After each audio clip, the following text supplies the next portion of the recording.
What could the Auditor General do to improve our prisons and our criminal justice system?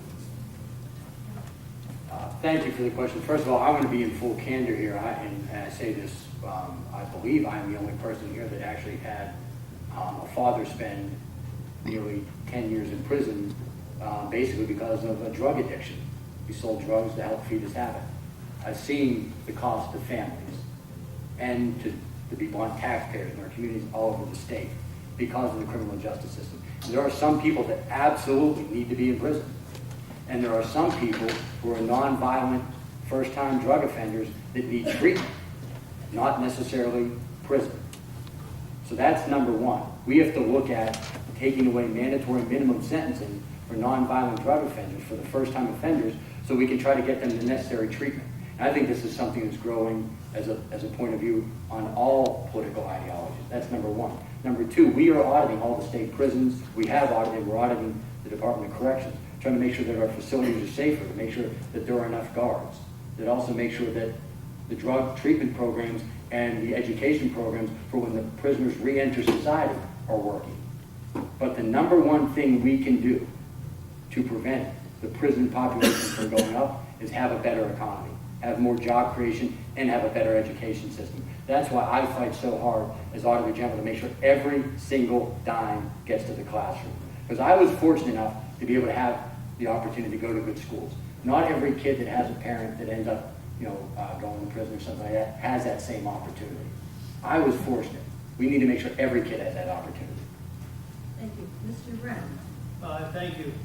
In Northampton County, we have a local prison, on average about 750 inmates there. When I came into office, we were approached and we started a post-conviction drug court. That's taken the hardcore drug-addicted individuals that have no business being in our prison, moving them into intensive therapy, and the recidivism rate and the success of that rate is very good. We also did the same for the mental health court, because when the state shut down some of the hospitals, they turn them loose in their street, they're ending up in our prison. They don't belong there. We put a system in place to pull them out of the system overall. We've gone a step further. The critical step in reducing recidivism is to make sure they're prepared to have a job. Having a job when they get out of prison is the number one thing that will keep them from coming back. In Northampton County, we're leading an innovative program with the local workforce and development board to make sure inmates are prepared as they're within prison. We're training them. We're getting them the resources they need. We're handing them off to a conduit through the workforce development board, making sure that they have jobs or are in training to get jobs before they leave. After 9 months, we're demonstrating for members going through that particular program an 8% reduction in recidivism already going forward. We have the State Department of Corrections coming in to audit that, to take a look at that program and possibly adopt it at the state level. Northampton County has been a leading edge of this, an innovator, and we're very proud to continue to support that across the entire spectrum of prisons across the United States. Thank you. Mr. Swing. Yes, this is a very important issue. In my county, our county courthouse, our county jail is overpopulated, and they're actually talking about building another prison. I do like the idea of freeing nonviolent offenders, and of course, when I say nonviolent, I'm also talking about non-predator, because as Woody Guthrie said, a lot of people you can be robbed with a fountain pen. So there are white-collar criminals that are not violent, but are predators nonetheless. So I do believe we need to reduce our prison population, and jobs and education will help recidivism. Another area that is a real problem in my area, and perhaps across the state, is the opioid crisis. There's a number of groups in my area that are addressing this issue, and I think one way this can be addressed is that we do have a medical marijuana law that now lists pain treatment as one of the options. I think the first line of defense should be using medical marijuana to treat pain and save the opioids for a much more severe case. You asked what the Auditor General could do. The answer there is we can audit the prison and make sure they're running properly. And of course, we're going to do that. We can also make recommendations. Well, I'll tell you what my recommendation would be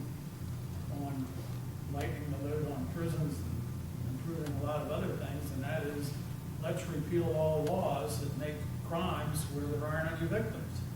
In other words, we should do like Colorado and Washington did, and like California's probably just about to do, we should legalize these things. That would drastically reduce prison population. It would stop ruining a lot of people's lives. It would save a lot of money in enforcement and in the prisons. So that would certainly be my recommendation. Some of these questions, I think people just want to know what you think about, not necessarily as Auditor General, but this is, how should we address the lack of mental health treatment for prisoners? And that would be Mr. Brown's start. Well, thank you. Just continuing what we're doing and what we've done in our prison before, it's the same thing. We're recognizing the shifting philosophy in prisons of lock them up and throw away the key, that if we don't provide services, whether it be drug treatment, mental health, as I said, we do have a mental health court, really to try to get the right therapies, the right support to the inmates before we release them back into the street. It's absolutely important to recognize that most of these individuals coming back into our home communities, they are our neighbors, they are our friends. It's not something that we can turn a blind eye to going forward. We constantly are working with the courts. We're constantly working with our Department of Human Services. Allison France, who's my director, is doing a phenomenal job. We absolutely link all of these groups together to sit down and figure out what else can we be doing, what's out there that we can leverage on behalf of any of the individuals that are struggling coming through our prison system, but especially in the mental health area. It's obviously the money is always it always comes down to money, and that's why it's important that we do the best we can with the taxpayers that we have. Constantly root out waste in our systems overall, so that when it does get back into the general fund, as I said, I've been able to return over $40 million into our general fund. We've been able to take that money and leverage it into underfunded programs such as mental health. Thank you. Mr. Swain. Yes, mental health issues are certainly prevalent in our society, and often these people end up in jails. So I do believe that we need to have a plan to treat these individuals once they end up in jail. We need follow-up care with them, and the cost is worth it. We have to find money somehow to pay for this, but I think in the long run, the cost is worth it to care for these people. Mr. Mayor. Well, I think it's mostly been answered, but I will say some people that have severe mental illness really are not prison, shouldn't be in the prison population. You can get them treatment. Mr. Chief Justice. I think this is, to me, absolutely phenomenal, this question. And the reason why I say that is because each of us are in different political parties with different political persuasions. But without maybe some minor nuance, we're pretty much saying the same message here tonight, which means that this issue has come a long way in the last 20 to 30 years, that regardless of your political party, we recognize that for some people that have mental health issues, just locking them up and throwing away the key isn't the right thing to do. And I want to commend John for his service and what he's done here in Northampton County, because it has been good. It has been the right thing for the people of Northampton. We need to keep working for saner mental health care laws across the state and, to be blunt, across this country. I know prisoners are not, and believe me, whether it be my dad or others, I've visited people in prison, and I recognize for the average Pennsylvanian, they're not the most sympathetic crowd. And when you're worried about where your tax dollars are going, that's not the number one thing you think about. I get that. But it is the right thing to do to give people the right type of treatment so that when they come back into society, which most of them will, they are able to be functioning members of society. And even if you don't care about that, mental health treatment saves money. Thank you. Mr. Sweeney, we'll start with you on this one. Question from the audience. How can the Office of Auditor General be used to help the average Pennsylvanian beyond just money? And I would add, do you have any more authority? What other things can you do besides simple audits, financial performance? What else could you be doing to help the average Pennsylvanian? Well, I guess the other thing would be an advocate. As the Auditor General tonight, it has been on a number of issues here.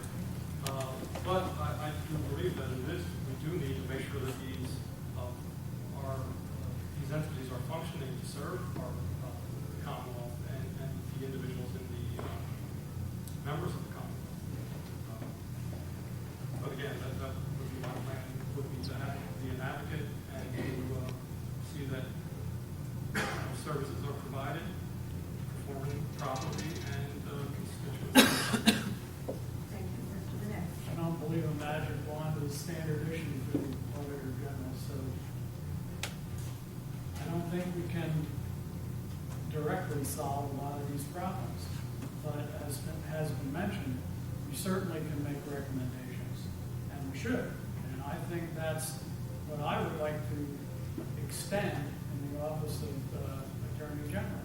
When you do a performance audit, a government operation has no competition. The only way that you can really determine how much something should cost is if you have free market competition that sets the cost. So maybe we can find ways to compare similar things in government with private enterprise where there is competition. That might lead us to asking the question, should the operation be contracted out to private industry, and would that save taxpayer money? And maybe it might even lead us to ask the question, is this something the government should be doing at all? Maybe it should be eliminated. And I think there's some examples of that. And that's why I think we could make some progress, at least in the recommendation area, by pointing these things out to the governor, the legislature, and ultimately to the people. Mr. Duval. Just like anything in life, you have to figure out what you can do and what you can't do, and maximize with your greatest potential and abilities what you can do. Former Governor Casey, who has obviously since passed away, said the ultimate test of any political leader is what did you do when you had the power? That was what he said was the ultimate test. And for me, when it comes to what needs to be changed after you find the audit, you have to be absolutely tenacious and willing to fight whoever it takes to keep pushing to get the necessary change. Understanding you're going to win some, you're going to lose some, but that's not an excuse for not trying. A former state rep, when I was running in 2012, described me as a junkyard dog. When I got a hold of something, I didn't let go. That's what helped me fight for 6 years to ban text messaging while driving. That's the same approach I've had as your Auditor General, to try to make sure that our children are protected, our seniors are protected, to make sure our campuses are safer, to make sure that every single rape kid is tested, and to fight every single tooth and nail to get every available dollar that we can find back into the classroom and not administrative waste and charter school waste. Thank you, Mr. Brown. I think in any elected position that you have, the Auditor General, county executive, state rep, it doesn't matter, local government, the key for me is really about shifting and setting expectations and changing the culture of the opinion of government overall. Collectively across this nation right now, we want change. Government is stalemated, things aren't moving, we're not being taken care of. And I believe in every role you have that opportunity in a leadership way to shift those expectations of the organization that you're responsible for. Within Northampton County, I've undertaken that right from the beginning. When you go to change any organization, I've been doing this work for 30 years, the first thing it's going to do is push back. As Gene said, you have to be tenacious. You're going to be in the crucible for a period of time. But if you do the right thing and you can demonstrate the integrity in the process, that you're working for the taxpayers, these process will yield and people will come along. When I ran for county executive and I was knocking on doors, and after senior that I met along the way, they'd open the door with tears in their eyes. They'd go, please, don't raise my taxes. I'm $100 away. I can't afford my food. I can't afford my prescriptions. My taxes go up again. I'm going to lose the home that I grew up in that I have no debt on, but I can't afford the taxes on it. So when you go to spend money, I keep those people in the forefront of my mind. That's who I'm fighting for, seniors, children, and anybody that doesn't believe that the government is doing what they're supposed to do for them, because it is your government, it's not ours. And I believe we can, in every leadership role, shift those expectations and deliver on that promise. Thank you. Question from the audience. Do the candidates plan to audit program effectiveness or performance? And which ones would you look at first? And I would add, given the current economic climate, wherein many have not yet recovered from the recession and the unemployment is still too high, do you have any ideas regarding how you could help the taxpayer? Which services do you believe are ineffectual, wasteful, and unnecessary? if you had a magic wand.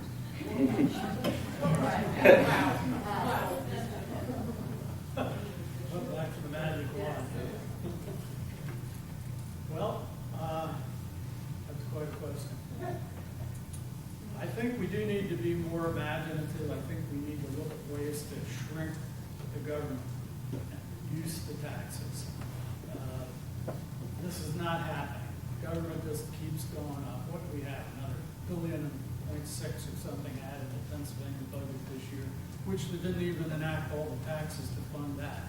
So we need to look and we need to be thinking more about what can we do to shrink the government, save the taxpayers money.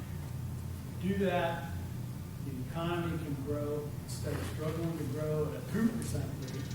It should be growing more like an 8 to 10% rate. That would lift all boats and make everybody a lot happier.